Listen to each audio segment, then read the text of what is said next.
Malemgi mafam khudingda mama oibigi khomlang pithaknabagi paujel sandokliba World Breastfeeding Week 2025 pangthoknabagum Manipur dasu World Breastfeeding Week 2025 hawdoknakre Thauramasi Regional Institute of Medical Sciences RIMS Imphal Hospital asigi Department of Obstetrics and Gynecology Pediatrics College of Nursing amasung Breastfeeding Promotion Alliance of Manipur ga Khutsamnaduna pangthokibane prioritize breastfeeding, create sustainable support system high bahiramda hospital asigi general OPD complex ta pangthokiba Thauramadu sarukya khiba RIMS Hospital gi director Professor G Sunil Kumar na pokpada ngairiba angangda mamagi khomlang pithakpa haibasi tangai fadaba amane masina mama amadi machabu masafa hanbata natana Makhal Kayagi Lainadaki Ngakthokpa ngamhali haina phongdokhe Thauramadu RIMS Hospital gi MS Professor N Sanjeev DIPR gi Director NG Uttam amasung Breastfeeding Promotion Alliance of Manipur gi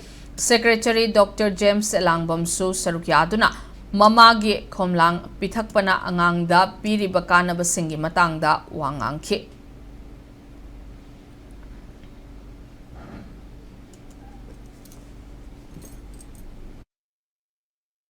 Breastfeeding is the first most powerful act of nourishment and bonding.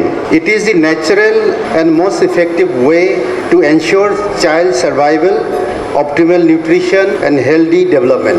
The World Health Organization recommends exclusive breastfeeding for 6 months, we all know. After that it can continue till 2 years. Yet despite these guidelines, global rate of exclusive breastfeeding remains suboptimal, often due to inadequate support system. Like suppose we have working woman here and she may not be having the facility to feed her child.